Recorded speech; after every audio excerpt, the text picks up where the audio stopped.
Hola, hola, ¿cómo están? Soy Karina Donantueno de Viva Arte Terapia. Quiero contarles un poco hoy acerca de por qué no recordamos, ¿no? ¿Por qué no tenemos recuerdos de la infancia? ¿Y qué relación puede tener esto con posibles heridas de infancia? ¿No? Y también me dirán, ¿qué son las heridas de infancia? Bueno, vamos a hablar un poquito de todo esto.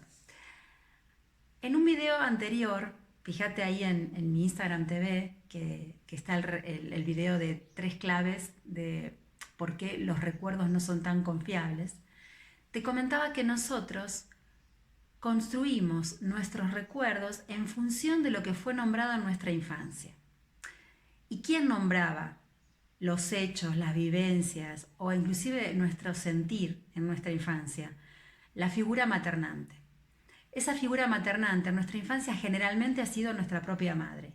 A veces fue una abuela, a veces fue papá, pero generalmente quien tiene el discurso predominante en nuestra infancia es mamá.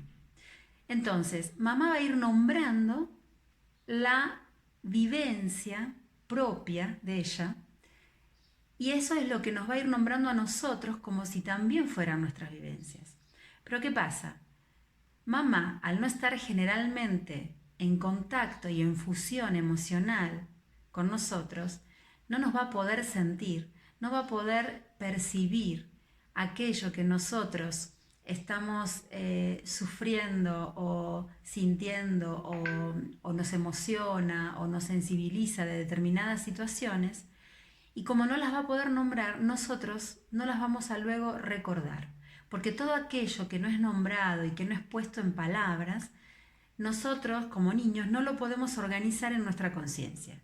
Porque todavía en edades tempranas no tenemos esa capacidad intelectual de organizar nuestra emoción y ponerle como el intelecto, ¿no? Organizarlo en nuestra conciencia. Esto recién lo vamos a poder hacer mucho mejor en la adolescencia, quizás un poco antes, pero sobre todo en la adolescencia. Por eso es muy probable que si hemos tenido infancias muy terribles o infancias donde todo lo que fue nombrado ha sido muy tergiversado de la realidad real desde nuestro punto de vista como niños, no tengamos recuerdos. Entonces, más bien, empecemos a tener algunos recuerdos a partir de la adolescencia o a partir de los 10, 12 años, ¿no? Entonces, ¿qué sería la falta de recuerdos? Básicamente es haber tenido experiencias muy dolorosas, muy difíciles o muy confusas en nuestra infancia y que no hemos podido organizar en nuestra conciencia y entonces hoy en día no las podemos recordar.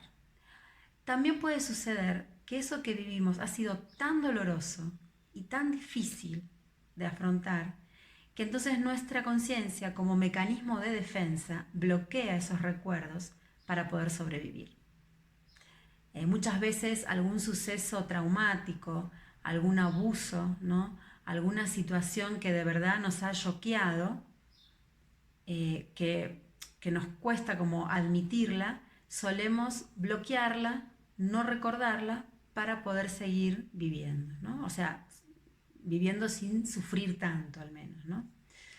Entonces, esto por un lado, ¿no? La falta de recuerdos generalmente nos va a traer pistas de una infancia muy dolorosa, aunque no tengamos conciencia de eso, justamente, no tengamos registro de eso.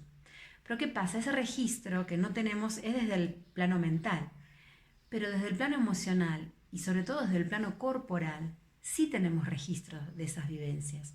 Por eso, hoy en día seguramente va a haber muchas situaciones donde nosotros sintamos como cierto bloqueo, ¿no? Ciertos bloqueos a hacer determinadas cosas o a estar con determinadas personas o a enfrentar determinadas situaciones o los ataques de pánico, ¿no? Que a veces son como un miedo desmesurado o un miedo que no va acorde a la realidad real de hoy en día, generalmente son experiencias vividas en la infancia que no hemos podido organizar y que nuestro cuerpo, nuestra emocionalidad nos las actualiza y nos las trae a la vida actual mediante estas manifestaciones, ¿no? A veces también alguna depresión o cuando tenemos conflictos constantes con nuestros vínculos, ¿no? Donde siempre hay situaciones conflictivas, de mucha guerra, guerra en el sentido de estar siempre en la pelea, en el buscar pleito, ¿no? En la confusión de los vínculos también. Y bueno, y eso está muy asociado a lo que decía antes, que es a las heridas de infancia, ¿no? ¿Qué son las heridas de infancia? Llamamos heridas de infancia a todas esas vivencias infantiles, dolorosas, que quedaron desorganizadas, que no pudimos tomar conciencia porque nadie nombró o porque nadie nos ayudó a registrar nuestro propio sentir frente a esas situaciones. Entonces en la etapa adulta venimos como arrastrando a esa niña herida, ¿no? Pero no somos, como no hay conciencia, no podemos sanarla, ¿no? No podemos darnos cuenta que todo eso que muchas veces ponemos en el afuera, en realidad es algo propio, algo interno y algo que viene de atrás, ¿no? Por ejemplo, muchas veces decimos, no, es que mi pareja es un conflictivo porque todos los días pasa esto, pasa lo otro, no, es que mis hijos no me hacen caso, entonces en la escuela van mal y me traen problemas, y no, es que mi suegra es una metida que no nos deja, no nos da intimidad, no podemos vivir tranquilas, no, es que mi mamá está todo el tiempo preguntándome y diciéndome lo que tengo que hacer, lo que pasa que mi jefe está presionándome y me exige y cree que no tengo vida propia y que pretende que esté 100% para el trabajo. Entonces, todo eso que ponemos en los demás, todos esos problemas que creemos que vienen de afuera, generalmente nos están mostrando o espejando situaciones vividas o formas de ver la vida o lentes con los cuales, de determinado color, con los cuales aprendimos a mirar el mundo, pero que todo esto fue aprendido en la infancia. Fueron mecanismos de supervivencia aprendidos en la infancia. O son situaciones vividas en la infancia que las volvemos a reproducir y a encontrar una y otra vez en el afuera hoy en día. Entonces, si no empezamos a tomar conciencia de esas vivencias reales, dolorosas, de todo aquello que nos pasó de verdad en nuestra infancia, vamos a seguir repitiendo una y otra vez patrones de vínculos, patrones de crianza, patrones de emparejamiento, y vamos a creer que el problema está en el otro.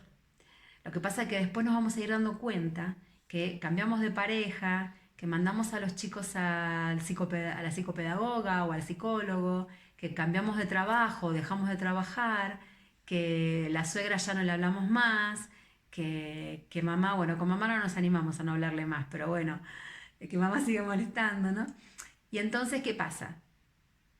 Todo lo externo cambia y sin embargo nosotros o nosotras seguimos sintiéndonos tan vacías, con ese malestar tan profundo y tan infinito. Y decimos, bueno, ¿y entonces de qué se trata esto, no? ¿De dónde viene todo esto? ¿Qué es lo que de verdad me está pasando?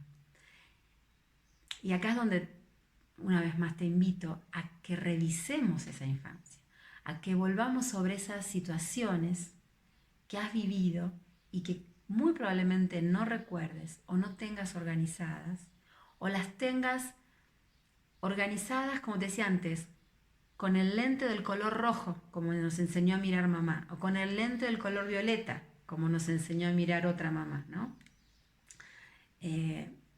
Porque bueno, la vida la aprendemos a mirar según la óptica de quien nombró las cosas en nuestra infancia. Entonces, este es el desafío, ¿no? Animarnos a hacer un viaje interior de descubrimiento, de autodescubrimiento.